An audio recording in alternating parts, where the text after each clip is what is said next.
Let me ask you about the tragedy, the horrific story that ended yesterday, at least for the family, of Otto Warmbier passing away just days after he was returned from North Korea in a catatonic state by all indications.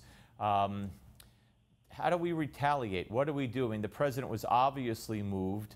We have other prisoners remaining there, but you know, to see the video of this young man pleading for mercy and for his life, and the next thing we see, or the next thing we know about him, is that he's in a coma and now he's dead, really speaks to what that regime is. But what do we do now?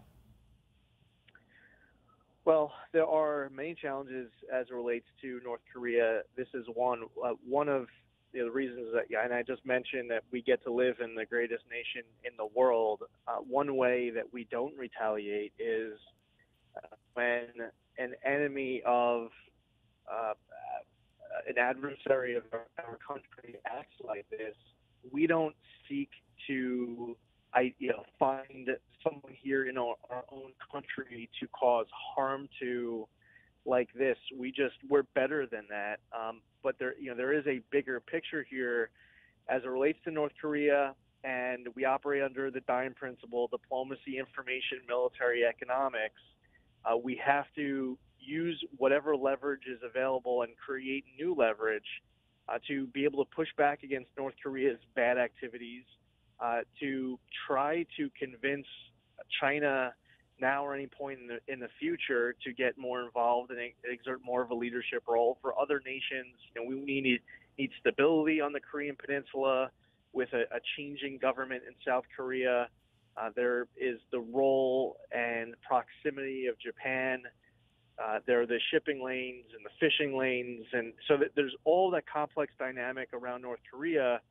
And by applying pressure to North Korea's economy, to push back offensively against North Korea's cyber activities, to build up more coalition support. So this isn't the United States going at it alone. We can never have North Korea with the ability to deliver a nuclear warhead to the mainland United States. I see this as just further confirmation that North Korea is a really bad actor, and we just need to continue to ramp up as effectively as possible our execution of the Dime principles to put North Korea further back on their heels. So Congressman, not to interrupt, but what I'm getting from you is, as you alluded to in the beginning of your statement here, like we shouldn't look to do the same to retaliate because we're better than that.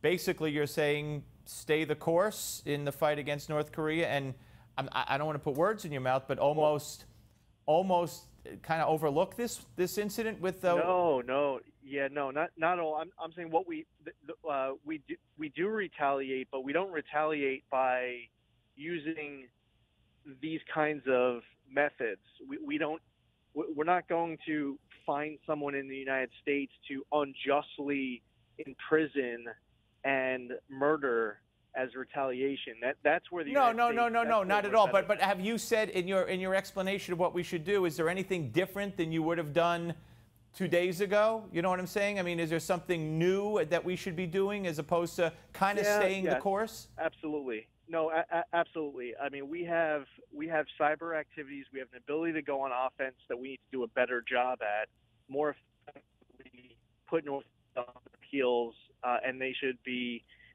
punished as far as that goes. And the economic pressure needs to be ramped up.